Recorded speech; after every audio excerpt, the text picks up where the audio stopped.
آداب، میں ہوں وسعت اللہ خان اور میرے ساتھ ہیں زرار کھوڑو۔ ایک ویب سائٹ ہے وائلڈ رش پاکستان، جنگلی جانوروں کے تحفظ اور ان کے بارے میں عمومی شعور بڑھانے کے لیے اپریل 2024 سے ایک سند یافتہ پاکستانی یوٹیوب ایجوکیشنل چیلنج ہے اس نام سے۔ اس کے روح رواں بہاولپور کی تحصیل منڈی ازمان کے رہائشی عبدالرحمان اور ان کی ٹیم ہے۔ یہ لوگ گزشتہ 13 برس سے جنگلی جانوروں کا ریکارڈ مرتب کر رہے ہیں، تحفظ کر رہے ہیں اور ان کی اعداد و اطوار کے بارے میں اپنے طور پہ تحقیق کر رہے ہیں، اور پھر اس تحقیق کو عوامی شعور بڑھانے کے لیے صوتی و بصری شکل دینے میں استعمال کرتے ہیں۔ آج ذرا ہٹکے میں ہم اسی وائلڈ رش پاکستان کو آگے بڑھانے والے جواں سال عبدالرحمان سے گفتگو کرتے ہیں، دیکھتے ہیں یہ ہمیں اور آپ کو کن کن جنگلوں اور بیابانوں میں لے جاتے ہیں۔ عبدالرحمان صاحب، بہت شکریہ، آپ نے ہمیں جوائن کیا۔ 26 سال آپ کی عمر ہے، 13 سال آپ کا تجربہ ہے، کیا مطلب ہے اس بات کا؟ اس کا مطلب ہے کہ مجھے بچپن سے ہی سیکھنے کا بہت شوق رہا ہے۔ میرے آس پاس کا سرکل، میرے آس پاس کی کمیونٹی اس طرح سے ہے جنہوں نے مجھے ہمیشہ سکھایا ہے کہ نیچر ہمیں جو ریسورسز دیتی ہے ان سے سیکھنا ہے اور اپنے لوگوں کو فائدہ پہنچانا ہے۔ اچھا، تو یہ مطلب اب میں سٹارٹ کرنا چاہتا ہوں، شو سے پہلے آپ کہہ رہے تھے کہ آپ نیشنل جیوگرافک کے شوقین ہیں۔ شوقین تو ہم بھی ہیں، ہاں ہم نے بھی پوری زندگی مطلب وہ نیشنل جیوگرافک، ان دنوں میں تو میگزینز آتی تھیں، لیکن ہم نے ہاتھ میں ایک چھپکلی نہیں پکڑی۔ چھپکلی میں نے ایک دفعہ پکڑی تھی، لیکن آپ نے تو مطلب کوئی ایک الگ لیول کا کام کر دیا۔ اگر میں کہوں کہ آپ پاکستان کے ابھرتے ہوئے ڈیوڈ ایٹنبرو ہیں تو میرا خیال ہے یہ غلط نہیں ہوگا۔ تو ذرا مجھے بتائیں کہ مطلب پہلا آغاز کہاں سے ہوا آپ کا؟ 11 سال کی عمر میں، 13 سال کی عمر میں، ایسے ہی کچھ تھا نا؟ جی سر دیکھیے، بائی پروفیشن آئی ایم اے سروائیولسٹ۔ جیسا کہ ہم نے بچپن میں مسٹر بیئر گرلز کو دیکھا ہے جنگلوں میں سروائیو کرتے ہوئے، میری ٹریننگ اور ان کی ٹریننگ سیم ہے۔ میں پاکستان میں اس چیز کو لے کے آنا چاہ رہا تھا، لیکن پاکستان میں وہ جنگل نہیں ہے، وہ وائلڈرنیس نہیں ہے۔ ہر جہاں پہ ہم ڈیزرٹ میں جاتے ہیں، ہمیں 100 ایکڑ کے بعد یا کچھ مربع میل کے بعد ہمیں جو ہے وہ آبادی نظر آ جائے گی۔ جنگل میں جاتے ہیں، کٹے ہوئے جنگل ملیں گے۔ تو میں اس چیز کو اگر سامنے لاتا تھا تو وہ پاکستان کی سمجھ لیں وہ نیگیٹیوٹی تھی۔ تو پھر مجھے اپنی ہی اسی فیلڈ میں پتہ چلا کہ پاکستان کی وائلڈ لائف کے اوپر پریکٹیکل نہیں ہے۔ ہم اگر زولوجسٹ ہیں تو صرف نام کے ہیں، ہمارے پاس ڈگریاں ہیں تو صرف نام کی ہے۔ میں اگر بہاولپور میں رہ رہا ہوں تو مجھے بھیج دیا جاتا ہے بلوچستان میں، یا مجھے بھیج دیا جاتا ہے KPK میں، سندھ میں۔ یہ بڑی لا علمی ہے، کیونکہ اگر میں اپنے ہی گھر کے آس پاس پائی جانے والی وائلڈ لائف کے اوپر کام نہیں کروں گا تو میں اپنے آس پاس موجود لوگوں کو کیسے بتاؤں گا کہ میرے گھر کے اوپر جو روزانہ بیس پہ پرندے آتے ہیں ان کا انوائرمنٹ میں اہم کردار کیا ہے۔ میں جو لاکھوں کی زمین لے کے کروڑوں کی بلڈنگ بناتا ہوں، اس میں موجود نیٹیو درخت جو ہوتے ہیں وہ میں کاٹ دیتا ہوں اور بعد میں چائنا کے پلانٹ یا دوسرے آرٹیفیشل پلانٹ لگا دیتا ہوں، اور میں کہتا ہوں کہ میں ماحول دوست ہوں۔ تو اس چیز کی بہت کمی تھی، تو اسی کمی کو پورا کرنے کے لیے میں پھر لگا ہوا ہوں، اور انشاءاللہ جب تک سانس ہے میں لگا رہوں گا۔ اچھا، تو اب یہ پھر سے آپ نے بڑی پتے کی بات کی ہے، اور یہ ہماری دل کی بات ہے، کیونکہ ہم یہاں پہ کہہ رہے ہوتے ہیں کہ یار آپ باہر کے درخت کیوں لگا دیتے ہیں، آپ کے پاس نیم ہے، آپ کے پاس ہزار چیزیں ہیں۔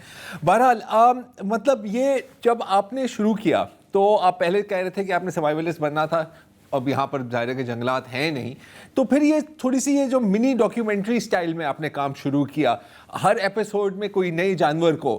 اب آپ خود تو زیولوجسٹ نہیں ہیں، آپ کی اس میں ڈگری نہیں ہے، لیکن میں دیکھ رہا تھا تو ویڈیوز، تو انفارمیشن آپ کے پاس بہت ہے۔ تو اب ذرا مجھے بتائیں کہ پریپریشن میں کتنا ٹائم لگتا ہے؟ آپ ساری ریسرچ اپنی خود ہی کر رہے ہوتے ہیں کہ یار یہ ایشین وائپر ہے یا یہ بلیک بیئر ہے، اس کی کیا ہیبیٹیٹ ہے وغیرہ، یہ کام کیسے ہوتا ہے؟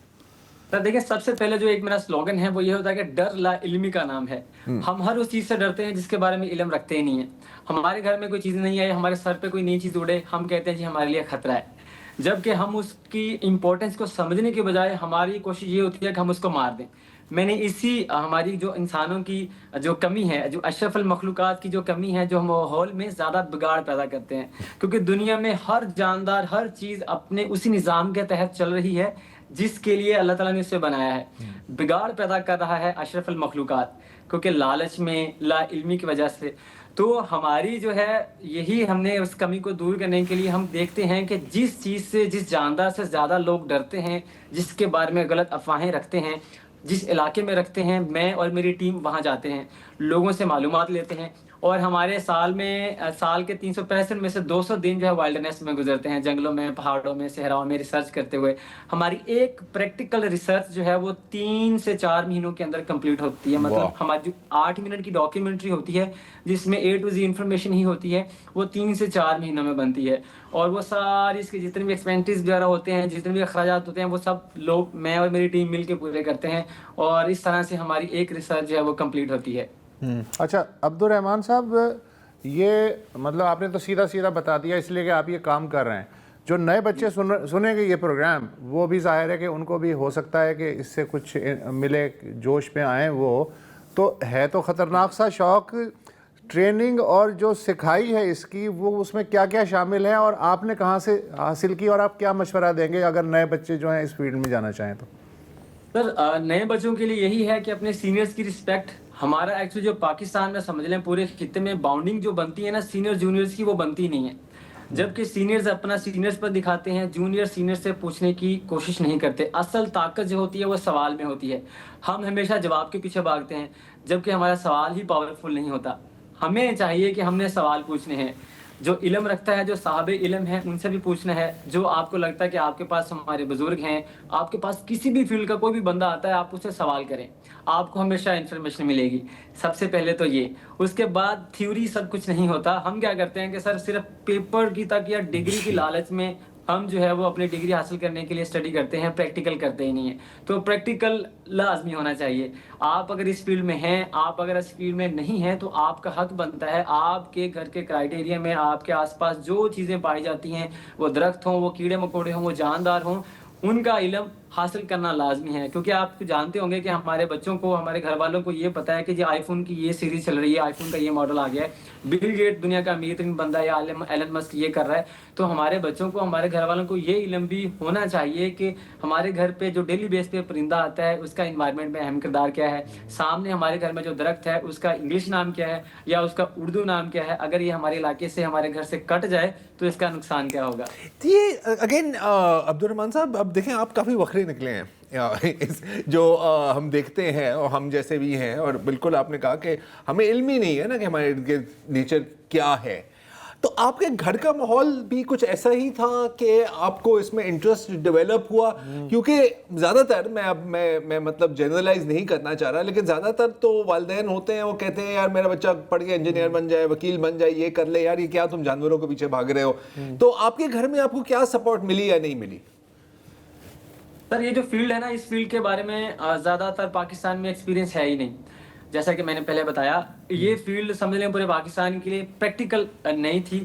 میں سانپوں کو ریسکیو کرتا تھا پہلے جہاں سے، کیونکہ یہ ایک سنیک بائٹ کیس سے یہ سین جو ہے وہ شروع ہوا تھا ریسرچ کے حوالے سے. تو وہاں سے میں نے سانپوں کے اوپر ریسرچ کرنا شروع کی. میں آپ کو بتاتا چلوں آپ کے چینل کے توسل سے کہ میں پورے پاکستان میں ریسرچ کرتا ہوں. میری یہ ریسرچ سیریز وائز چل رہی ہے. پہلے پاکستان کے سندھ ہو، کے پی کے ہو، بلوچستان ہو، پنجاب ہو، جہاں بھی ہو، میں پورے پاکستان میں پائے جانے والے سانپوں کے اوپر ریسرچ کر رہا ہوں، ریپٹائلز کے اوپر ریسرچ کر رہا ہوں. اس کے بعد میں برڈز کے اوپر آؤں گا، پھر انسیکٹس کے اوپر آؤں گا، اور پھر جو ایکویٹک اسپیشیز پانی کے اندر پائی جانے والی اسپیشیز ہیں ان کے اوپر کام کروں گا. تو ابھی کیونکہ میری ریپٹائل چل رہی ہیں، جب میں نے شروع کیا تھا یہ کام تو گھر والوں نے مجھے نکال دیا تھا پہلے 2 ہفتے. وہی میں یہی میں پوچھ رہا ہوں آپ سے. جی بتائیں. اس کے بعد جو ہے میرے برتن الگ کر دیے تھے. انہوں نے کہا جی ہمارے خاندان کا نام بدنام کر رہے ہو، تم جوگی بن گئے ہو، تمہاری کوئی شادی نہیں ہوگی، تم سے کوئی شادی نہیں کرے گا. یہ ایک الگ مسئلہ تھا. تو الحمدللہ میں ہمت نہیں آ رہا، میرے دوستوں نے میرا ساتھ دیا. تو تب سے لے کے آج تک میں ہمت نہیں آ رہا. پہلے جنہوں نے مجھے گھر سے نکالا تھا اب وہی میرے اس کام کو سمجھتے ہیں، اب وہ دعائیں کرتے ہیں. میں جب اپنی ریسرچ کے لیے کسی دوسرے صوبے میں جاتا ہوں تو امی جی الحمدللہ میرا ماتھا چومتی ہیں، بھائی جان سارے دعا کرتے ہیں. میری شادی بھی ہو گئی ہے. وجہ یہ ہے کہ میں ہمت مبارک ہو. اچھا ان کا جو میں بایو ان کا زیادہ تر جانوروں سے زیادہ خطرناک کام ہوتا ہے یہ ویسے. جی ان کا ہمیں پتہ ہے، ہم اس لیے بتا رہے ہیں. عبد الرحمان کا بایو جو میں پڑھ رہا تھا اس میں انہوں نے لکھا ہے کہ 20,000 سانپ انہوں نے اور ان کی ٹیموں نے بچائے ہیں. 33 سانپوں اور 20 پرندوں کی نسلوں اور کیڑے مکوڑوں پہ ریسرچ کی ہے، اور معدومی کے خطرات سے 2-4 لوکل چرند پرند ان پہ ریسرچ علیحدہ ہے. اور سانپ کو کاٹا تھا، جن لوگوں کو سانپوں نے کاٹا تھا ان میں سے 15 کو ان کی ٹیم نے اب تک بچایا ہے. چلو. تو یہ جو آپ نے سارے طریقے سیکھے ہیں, آپ نے یہ بھی ذکر کیا کہ نیشنل جیوگرافی اور نیٹ جیو, اس کی بھی کوئی تربیت لی ہے, لیسنز لیے ہیں, کیا کیا آپ نے؟ جی سر, نیشنل جیوگرافی کو ڈسکوری چینل کے انسٹرکٹرز ہیں مسٹر چیڈ کیل اور رضا آلا بخشی. میں نے ان سے سروائیول ٹریننگ لی تھی اور اسی فیلڈ سے میں نے اپنی وائلڈ لائف کی ریسرچ کے اوپر کام کرنا شروع کیا. میں اسٹڈی بھی کرتا ہوں لیکن میرا زیادہ فوکس جو پریکٹیکل پہ ہوتا ہے. تو آپ نے سے کہا کہ میں الحمدللہ ہماری ٹیم ریسکیو سروسز بھی دیتی ہے, تو ہم پورے پاکستان میں, انڈیا میں, بنگلہ دیش میں, ایران میں, سری لنکا میں ہمارے جو دوست ہیں وہی ہماری ٹیم ہیں. پورے پاکستان میں جب بھی کسی کو کوئی سانپ نظر آتا ہے وہ ہمارے ہیلپ لائن نمبر پہ اس کی فوٹو بھیجتا ہے ہمیں, ہماری ٹیم اس کی انفارمیشن دیتی ہے. اسی وقت ہم بتاتے ہیں یہ آپ کے علاقے کا سانپ ہے, یہ زہریلا ہے, اگر یہ کاٹ لے تو کیا ہو سکتا ہے, اگر یہ زہریلا نہیں ہے تو اس کی پہچان کیا ہے. ایک چیز یہ, اور دوسرا اگر کسی کو سانپ کاٹ لے, اگر اس علاقے میں ہمارا کوئی دوست ہے تو اس کی رسپانسبلٹی ہوتی ہے وہ اس پیشنٹ کو بائک پہ یا کار پہ یا کسی بھی وہیکل پہ لے کے جاتا ہے ہسپتال میں. جب تک اس کا علاج صحیح سے نہیں ہوتا تب تک ہماری ٹیم کا وہ بندہ ان کے ساتھ رہتا ہے. تو ابھی تک ہم نے جو ہے وہ سمجھ لیں کہ 70 سے زیادہ لوگوں کو الحمدللہ سے بچایا ہے. اسنیک بائٹ سے بچانے والی اللہ کی ذات ہے. ہمارے لوگ سمجھتے ہیں کہ جب اسنیک بائٹ ہوتا ہے تب جو ہے وہ دم توڑ کے اثر کرتے ہیں, یا ہاتھ پہ پٹی باندھ لی یا بلڈ چوس لیا, جو کہ غلطی ہوتی ہے. ٹائم ضائع ہوتا ہے جس سے اموات ہوتی ہیں. تو ہماری پریورٹی یہی ہوتی ہے, ٹائم بچانا ہے اور جتنا جلدی ہو سکتا ہے ہسپتال میں پہنچانا ہے.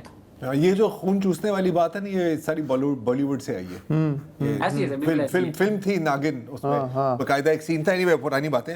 عبدالرحمن صاحب, آپ یہ جو کام ہے یہ آپ کا واحد کام نہیں ہے, آپ کا ایک دوسرا جاب بھی ہے, آپ ٹی اسٹال بھی چلاتے ہیں عموماً. جی, تو یہ جو فنڈنگ آپ کی ہوتی ہے, کیونکہ یہ جس طرح آپ بتا رہے ہیں مطلب پوری ہیلپ لائن ہے اور آپ ظاہر ٹریول ہے, اس میں ہزار خرچے ہوتے ہیں. یہ خرچے مطلب کیسے پورے ہوتے ہیں؟ آپ کی جو یوٹیوب چینل سے بھی وہ تو ریونیو تو پھر بعد میں ہی آیا ہوگا نا, تو یہ میں تھوڑا سا اس کی سمجھنا چاہ رہا ہوں جتنا آپ ہمیں بتانا چاہیں. سر دیکھیں, یوٹیوب کا جو ہماری مونیٹائزیشن ہوتی ہے آپ سبھی جانتے ہیں کہ ارننگ تب ہوتی ہے جب آپ back to back daily basis پہ یا 3-4 دن کے بعد ویڈیوز اپلوڈ کرتے ہیں, تب آپ کا ریونیو بنتا ہے. ہماری ریسرچ ہی 3 سے 4 مہینے کے بعد بنتی ہے. ہماری ویڈیوز بہت ساری یونیورسٹیز میں ایز اے لیکچر بھی دیکھے جاتی ہیں, کالجز میں اسٹوڈنٹس وہ دیکھتے ہیں انفارمیشن لینے کے لیے. تو ہمارا فوکس جو ہے وہ پیسے نہیں کمانا نہیں ہوتا. ہمارا فوکس یہ ہوتا ہے کہ ہم نے لوگوں کو علم دینا ہے, تعلیم دینی ہے, جس سے جو کہ ہماری اداروں میں نہیں سکھایا جاتا. تو اس وجہ سے ریونیو تو ہمارا بالکل ہی, ریونیو جنریٹ کرنا تو ہمارا فوکس ہے ہی نہیں. اور دوسرا, ہماری ٹیم کوئی نائی ہے, کوئی حلوائی ہے, پڑھے لکھے زیادہ نہیں ہوتے. ہماری ٹیم بالکل میرے جیسے ہوتے ہیں, الحمدللہ ہم سیکھتے ہیں بہت زیادہ. اور کوئی نائی ہے, کوئی حلوائی ہے, کوئی سبزی منڈی میں کام کرتا ہے. میرا ایک چائے کا ڈھابا ہے, میں چائے والا ہوں اور چائے بڑی مزے کی بناتا ہوں میں. اور اس کے بعد ہم جو ہے ہر ہفتے کے بعد, ہر مہینے کے بعد اپنی جو ہے پاکٹ منی سے ایک ہم نے باکس رکھا ہوا ہے, ہم پیسے ڈالتے ہیں. جب ہمیں لگتا ہے کہ ہمارا وہ باکس بھر گیا, پھٹنے والا ہے, تو ہم 3 سے 4 مہینے کے بعد اپنی ریسرچ سٹارٹ کرتے ہیں. ان جتنے پیسے ہوتے ہیں ان کو دیکھا جاتا ہے کتنے ہو گئے ہیں, تو ان پیسوں کے حساب سے ہم اپنی پورے پاکستان میں کسی بھی ایریا میں جا کے ریسرچ کرتے ہیں کہ اب بس اتنے پیسے آ گئے کہ ہم اکاڑا سے آگے نکل سکتے ہیں. اچھا, ایک بات بتائیں, اب دیکھیں, اب میں اور وسعت ہم دونوں کے اولاد ہیں. اب آپ کسی بھی والد سے پوچھیں کہ یار آپ کا فیوریٹ بچہ کون ہے, تو وہ کہے گا کہ نہیں میں تو سب سے پیار کرتا ہوں. لیکن حقیقت میں ایک فیوریٹ ہوتا ہے ہمیشہ, ٹھیک ہے, کوئی مانے یا نہ مانے. تو اگر میں آپ سے پوچھوں کہ جتنے بھی جانوروں کے ساتھ آپ کی انٹریکشن ہوئی ہے, آپ نے جن کو بچایا ہے, وہ بھی میں ابھی سوال آپ سے پوچھوں گا, آپ کا فیوریٹ کون سا رہا؟ سر میرا ایسی کوئی چیز ہے ہی نہیں جو اس دنیا میں بیکار ہو. ٹھیک ہے جی, وہ صحیح ہے, میں پوچھ رہا ہوں آپ کا فیوریٹ کیا ہے؟ جی سر, بلوچستان میں ایک سانپ پایا جاتا ہے. بلوچستان کی جو وائلڈ لائف ہے نا, وہ میری زندگی کی دنیا کے سب سے فیوریٹ اسپیشیز میں سے ہے. ہارنڈ وائپر ہے, وہاں پہ ہائنا ہے, لکڑ بکڑ جس کو کہا جاتا ہے, وہ میرا فیوریٹ ہے. اور بلوچستان میرا لو ہے سر. نائس. آپ کا میرا خیال ہے, اب مجھے نہیں پتا کہ یہ شاید یہ خبر آؤٹ آف ڈیٹ ہو گئی ہے یا نہیں, لیکن آپ ایک اسپانسر بھی ڈھونڈ رہے ہیں کیونکہ آپ نے جانا ہے چلتن, آپ نے جانا ہے بلوچستان میں ایک سانپ کی تلاش میں. تو یہ کتنا انوکھا سانپ ہے, کون سا سانپ, اس کے سانپ کے بارے میں سر یہ دیکھیں, یہ بلنٹ نوز وائپر ہے جو کہ بلوچستان میں اور کے پی کے کچھ خشک پہاڑی علاقوں میں پایا جاتا ہے. لیکن بلوچستان چلتن میں اس کی تعداد کافی زیادہ ہے. یہ وہ سانپ ہے جس کے اوپر جو ہے پاکستان اور انڈیا اور بہت ساری کنٹریز کی طرف سے کام ہوا ہی نہیں ہے. تو میری خواہش ہمیشہ یہی رہتی ہے کہ میں ان اسپیشیز کے اوپر کام کروں کہ پاکستان کا ٹیگ لگے اور اس علاقے کا نام آئے کہ وہاں سے ریسرچ ہوئی اور اس کنٹری کی طرف سے ریسرچ آئی ہے. تو میں وہی چاہتا ہوں کہ وہاں پہ مجھے انشاءاللہ ایسے ریسورسز ہوں جہاں پہ میں دل کھول کے اپنی ریسرچ کروں اور پاکستان کو وائلڈ لائف کے لحاظ سے فرنٹ پہ لے کے آؤں. اوکے، ہماری گفتگو عبدالرحمان صاحب کے ساتھ جاری رہے گی اس وقفے کے بعد. Welcome back. وائلڈ رش پاکستان کے عبدالرحمان جو ہیں ہمارے مہمان ہیں. آپ اندازہ لگا چکے ہوں گے کہ گفتگو کس لیول پہ جا رہی ہے. جی اچھا، آپ سیلف ڈیفینس انسٹرکٹر بھی ہیں عموماً؟ جی سر. تو سر میں جمناسٹک کا انسٹرکٹر بھی رہا ہوں 2 سال، اور اس کے بعد میں مارشل آرٹسٹ بھی ہوں. یار آپ کی کیا عمر تھی آپ کی دوبارہ؟ 26 سال. یار یہ 26 سالوں میں آپ نے اتنے کام کیسے کر لیے؟ 48 سال کے کام. پہلے تو آپ مجھے یہ بتائیں، ہم تو مطلب پتہ نہیں 50-55 میں پہنچے ہوئے ہیں، ہم نے تو اتنے کام. مطلب اتنی جلدی کاہے کو ہے؟ ہاں سر دیکھیں، ہماری یہ سوچ ہوتی ہے کہ زندگی ایک بار ملتی ہے. ہم جب اٹھتے ہیں ہمیں ہر روز نئی زندگی ملتی ہے، اور میں اس چیز کا ہمیشہ فائدہ اٹھاتا ہوں. میں ہر چیز کا پیچھے بھاگتا ہوں، سیکھتا ہوں. مسلم ہو غیر مسلم ہو، مجھے سیکھنے کی بہت بھوک ہے. مجھ سے میری فیلڈ سے ریلیٹڈ ہو یا نہ ہو، میں سیکھتا رہتا ہوں. میری فیلڈ میں کچھ رولز ہوتے ہیں میری ٹیم میں کہ کوئی پیسے نہیں، لازمی ڈگری نہیں ہوتی. میرے رولز یہ ہیں کہ ہر کسی کو سوئمنگ آنی چاہیے، ہارس رائڈنگ آنی چاہیے، اور بیسک جو ہے سیلف ڈیفینس ٹیکنیکس آنی چاہیے جو کہ وقت پڑنے پہ ہم دوسروں کی جان بچانے میں استعمال کر سکیں. مطلب اگر کل ورلڈ وار 3 ہو گئی تو آپ کے ساتھ یہ ٹیم ان کی ٹیم بجائے. اچھا، ان کے ساتھ فٹ ہونا ہے میں نے. فیلڈ جو ہے میں جب آپ جاتے ہیں ظاہر ہے وہاں ایکسیڈنٹس بھی ہو سکتے ہیں، حادثات ہو سکتے ہیں، یا کسی جانور نے کاٹ لیا، یہ ہو گیا، اس طرح کے واقعات ہوتے رہتے ہیں. سر بالکل. ہم جس علاقے میں جاتے ہیں سب سے پہلے تو وہاں کا جو سرکاری ہسپتال ہوتا ہے وہاں پہ ہم ان کے ڈاکٹر کے ساتھ کانٹیکٹ کرتے ہیں، علاقے میں رہتے ہیں. جی سر. جی سر بالکل ایسی ہے. اور کچھ لا علمی بھی ہے، وہ یہ کہ ہمارے لوگ سمجھتے ہیں کہ اس طرح کی چیزوں کی بائٹ کا علاج ٹریٹمنٹ ہوتا ہی نہیں ہے ہسپتالوں میں، کیونکہ لوگ تو ہم پرستیوں کے اوپر، غلط افواہوں کے اوپر یقین کرتے ہیں، ٹائم ضائع کرتے ہیں اور لیٹ ہسپتال میں پہنچتے ہیں، اور ڈاکٹر بھی پھر بعد میں ان کا علاج نہیں کر پاتے. وجہ یہی ہوتی ہے کہ ہم ٹائم ضائع کر لیتے ہیں. تو ہم لوگوں کو یہی اس حوالے سے بھی ایجوکیٹ کرتے ہیں کہ ڈاکٹرز کے ساتھ اچھی باؤنڈنگ بنا کے رکھیں. آپ ٹائم پہ پہنچیں گے تو اپنی بھی جان بچائیں گے، اور اس طرح سے جو ہے ڈاکٹرز کا بھی ٹائم بچے گا. اچھا عبدالرحمان صاحب، آپ نے جہالت کا ذکر کیا، تو جیسے آپ نے یہ لفظ استعمال کیا نا، میرے ذہن میں ایک ویڈیو آئی. آپ کو پتہ ہے ہر سال سیاح جاتے ہیں شمالی علاقۂ جات، کچھ تو زبردستی لے جائے جاتے ہیں، ان کی ہم بات نہیں کر رہے، اور گلگت بلتستان، اور ہر سال وداؤٹ فیل کوئی ایک جاہل انسان کا ویڈیو آتا ہے. جیسے میں دیکھ رہا تھا شاید پچھلے سال یا 2-3 سال پہلے کی بات ہے، وہ بندہ رولر بلیڈنگ کر رہا ہے، وہ یہ پاسو کونس کے قریب جی بی میں، اور اس نے ایک بیچارے ایک مارموٹ کو اٹھایا ہوا ہے جو اتنا خوف زدہ ہے کہ وہ پیرالائز ہوا ہوا ہے، اور اس کی پوری ویڈیو بنا رہا ہے، اس کو اچھال رہا ہے، آگے پیچھے کر رہا ہے. تو یار اب ان طرح کے لوگوں کا کیا کیا جائے؟ کیونکہ مذاق کے علاوہ جب میں اس طرح کی ویڈیوز دیکھتا ہوں نا، مجھے بہت چڑ چڑھتی ہے. دل چاہتا ہے کہ میرے بھی مارشل آرٹس آتے ہیں، ایک فلائنگ کک بندہ جا کے مارے ان کے منہ پہ. تو کیا ابھی ان کو کوئی سکھانا ممکن بھی ہے؟ آپ کی مائنڈ سیٹ کیسے چینج ہو سکتا ہے؟ ہاں سر دیکھیں، جاہلیت بہت زیادہ پائی جاتی ہے. ہم ہمیشہ وہ ایکٹیویٹیز سوشل میڈیا پہ کرتے ہیں جس سے یا تو کسی کا مذاق اڑ رہا ہو یا کسی کی مجبوری ہو. ہم ویوز لینے کے چکروں میں، اپنی ٹی آر پی بڑھانے کے چکروں میں اس طرح کی چیزوں کو بہت زیادہ ہائی لائٹ کرتے ہیں. ہم یہ سوچتے ہی نہیں ہیں کہ ہماری کسی غلط حرکت کی وجہ سے یا کوئی غلط الفاظ اگر ہماری زبان سے نکلتا ہے تو اس الفاظ کی وجہ سے کسی کا کتنا دل دکھ سکتا ہے. یہ احساس کی بات ہے، ہمیں احساس ہے ہی نہیں. ہم سمجھتے ہیں کہ دنیا اور دنیا میں پائے جانے والے سارے ریسورسز صرف اور صرف انسانوں کے لیے بنے ہیں. اگر یہ کوئی انسان سوچتا ہے تو اس سے بڑا جاہل انسان کوئی ہے ہی نہیں. کیونکہ جتنی دنیا آپ کی ہے اتنی ہی یہ دنیا میرے گھر میں پائے جانے والے درختوں کی بھی ہے، چیونٹیوں کی بھی ہے، مکھیوں کی بھی ہے، سانپوں کی بھی ہے، پرندوں کی بھی ہے. جب ہم یہ سوچ رکھیں گے کہ ہمارے الفاظ یا ہماری حرکت سے کسی کی دل آزاری ہو سکتی ہے، کسی کو نقصان ہو سکتا ہے، تو شاید یہ چیزیں نہیں ہوں گی. اچھا، ہماری بچپن سے بھی ٹریننگ ہے. مثلا ہم سب کا یہ تجربہ ہے، جیسے کہ اسٹریٹ ڈاگز ہیں یا بلیاں ولیاں ہیں، تو بچے جو ہیں وہ انسٹنکٹیولی انہیں تنگ کرنا شروع کر دیتے ہیں. کوئی ڈنڈے لے کے پیچھے دوڑ رہا ہے، کوئی پتھر پھینک رہا ہے. تو یہ جو ہے آپ ظاہر ہے کہ آپ کا دن رات کا یہ کام ہے. کیا ہم اذیت پسند لوگ ہیں یا اگنورینٹ ہیں، یا کیا مسئلہ کیا ہے ہمارے نفسیات کے ساتھ؟ سر ہم سبھی ہیں، آپ نے جو 2 الفاظ بول رہے ہیں ان میں سے اگر 10-12 اور ایڈ کر لیے جائیں تو وہ ہم سارے ہیں. ہمارے جو social media platform wild rush کے نام سے ہیں، انسٹاگرام، فیس بک اور یوٹیوب، اس حوالے سے ہم نے بہت ساری ایسی چیزیں اپلوڈ کی ہوئی ہیں ویڈیوز ڈاکیومنٹریز کی صورت میں کہ اگر دیکھیں سر، یہ ہم جو صحیح علم ہوتا ہے اس کو اپنے گھر والوں اور دوسروں کو سکھانے میں شرماتے ہیں. جیسا کہ ایک ڈاگ، اسٹری ڈاگ جو ہوتے ہیں وہ محلے میں اگر میٹ کر رہے ہیں آپس میں تو ہم ان کا مذاق اڑاتے ہیں، ہم ان کو پتھر مارتے ہیں. ہم اس کو یہ نہیں سوچتے کہ اس پتھر مارنے سے میل اور فیمیل کو کتنا نقصان ہو سکتا ہے.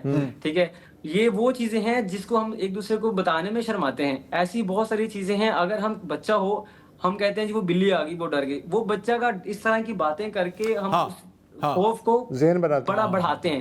جیسے چھپکلی کا خوف نسل در نسل چلتا آ رہا ہے. بالکل. ٹھیک ہے، چھپکلیاں تب سے ہیں جب ہم کچے مکانوں میں تھے، اب ہم پکے کنکریٹ کے بلڈنگز میں ہیں، چھپکلیاں اب بھی ہیں.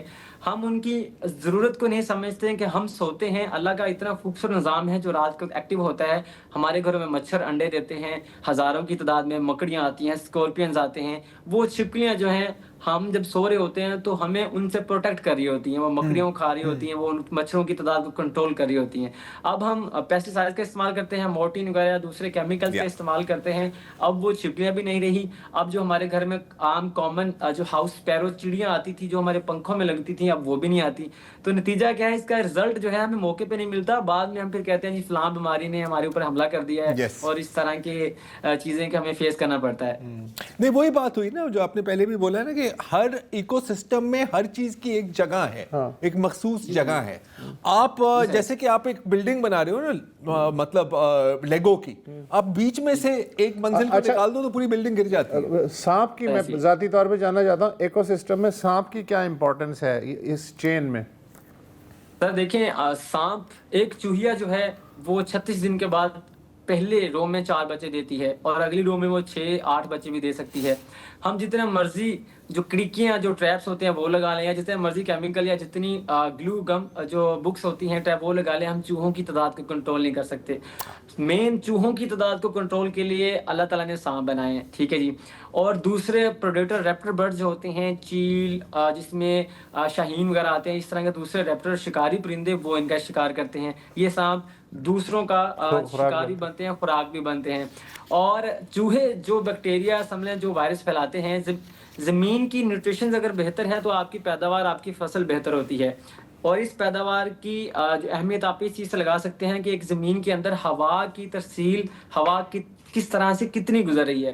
تو چوہے جو بلیں بناتے ہیں، سانپ ان میں سے گزرتے ہیں، اور اس طرح سے گزرنے کی وجہ سے وہ بلیں برقرار رہتی ہیں اور ہوا کی ترسیل ہوتی رہتی ہے، اور جو ہے ہماری زمین کی پیداوار بڑھتی رہتی ہے. اچھا، اب اس کے پیچھے پوری سائنس ہے، اس کو کہتے ہیں ایریشن آف پوری سوئل. سائنس ہے، اینٹی وینم ان سے بنتا ہے. جی بہت بالکل زیادہ کاسمیٹک. جی جی. اچھا، یہ آپ اب جیسے آپ نے ذکر کیا تھا کہ کئی لوگوں کی آپ نے جانیں بچائی ہیں، لیکن آپ نے کئی جانوروں کو بھی ریسکیو، اور نہ صرف ریسکیو بلکہ ان کی جو ہیبیٹیٹ ہے جہاں وہ رہتے ہیں ان کو وہاں بھی واپس بھیجا ہے. اگین ہمیں پتہ ہے نا کہ جیسے کہ یہ انڈین سینڈ بو کا آپ ذکر کر رہے تھے. اب کیونکہ ہر جگہ آپ کہہ رہے ہیں نا کہ ہر مطلب 2 کلومیٹر کے بعد کوئی نہ کوئی انسانی آبادی تو آپ کو ملے گی پورے پاکستان میں، یا شاید بلوچستان میں تھوڑے زیادہ آپ کو فاصلہ کور کرنا پڑے.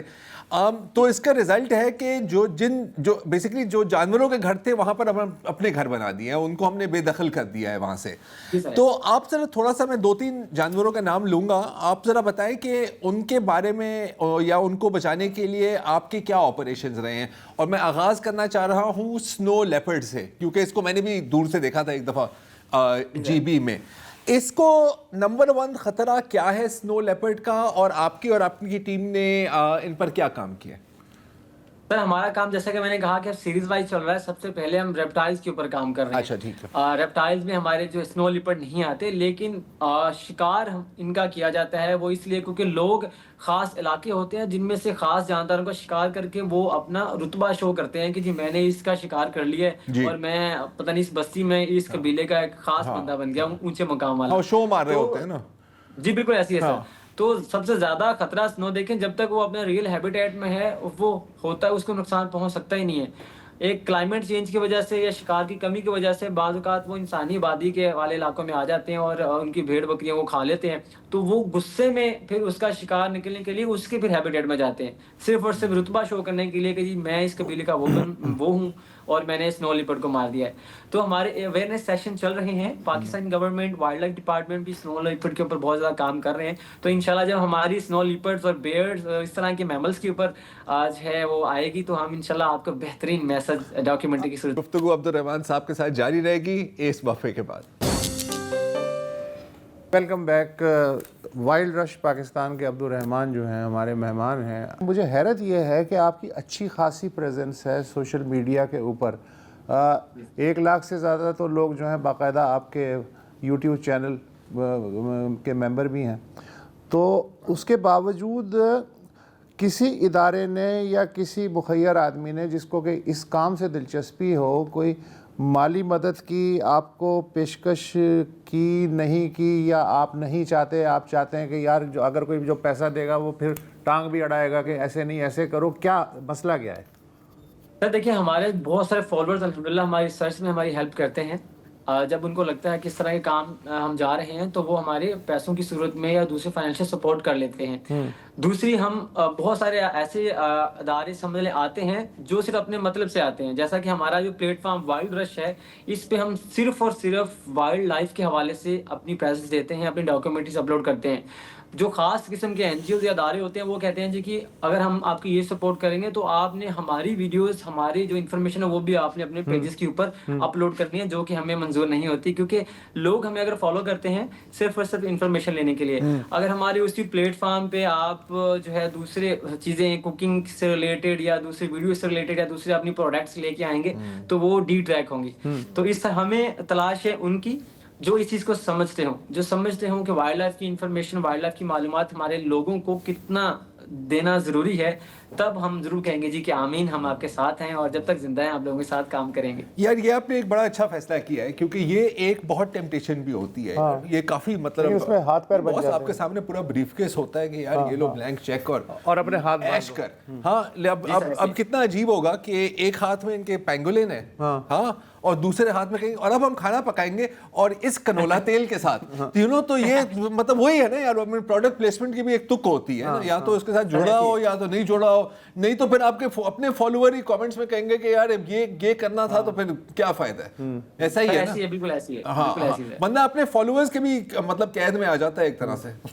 سر ہم دیکھیں فالوورز، ہم فالوورز کو فالوورز کبھی بھی نہیں کہتے ہیں، ہم ان کو فیملی ممبرز بالکل. پڑھنے پہ اللہ کے بعد ہمارے جو سب سے زیادہ کام آتے ہیں وہی آتے ہیں. ایسا ہی ہے. تو الحمدللہ آئی ہوپ کہ جب ہم اس دنیا میں نہیں رہیں گے تو جنازہ پڑھنے کے لیے بھی وہ آئیں گے. تو ہم ایسے فالوور ایسے فیملی ممبرز چاہتے ہیں، یہ نہ ہو کہ ہم جائیں مطلب پوری کمیونٹی ہے نا ایک. یہ تو مطلب جس طرح مجھے امپریشن ملتا ہے آپ کی، ایک تو ہوتا ہے نا ایک ون وے کمیونیکیشن ہوتی ہے، بندے نے ویڈیو بنایا، اسٹریمنگ کی، جو بھی کیا، لوگ کامنٹ کر رہے ہیں، کوئی نہیں ہے. لیکن مجھے لگ رہا ہے کہ آپ کی باقاعدہ ایک انٹریکشن رہتی ہے آپ کے سپورٹرز، آپ کے فیملی ممبرز، میں فالوورز کہنا چاہ رہا تھا.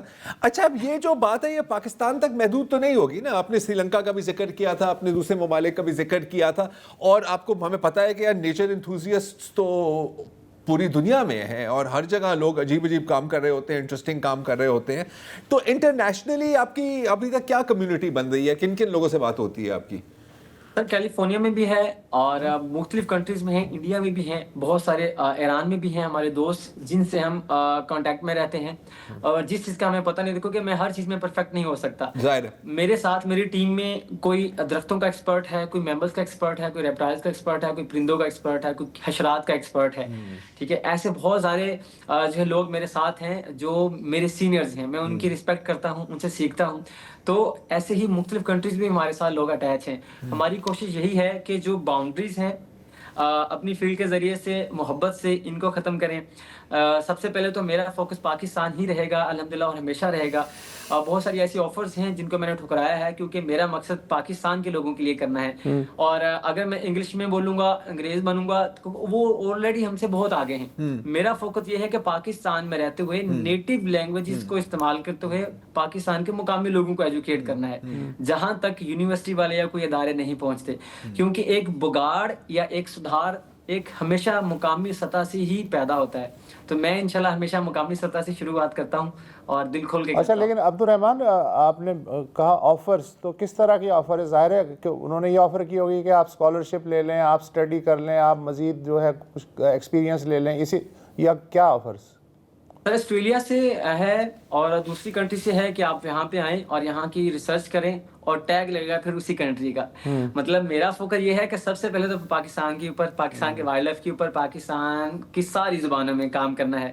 اور اس کے بعد جب مجھے لگے گا کہ پاکستان میں نے کام کر لیا ہے، تب انشاءاللہ تب بھی پاکستان کے فلیگ جھنڈے کے ساتھ میں باہر جاؤں گا اور تب بھی میرا تو لوکل جو تعلیمی ادارے ہیں وہ آپ کو بلاتے ہیں کہ ہمارے بچوں سے باتیں کریں اویئرنیس کے بارے میں؟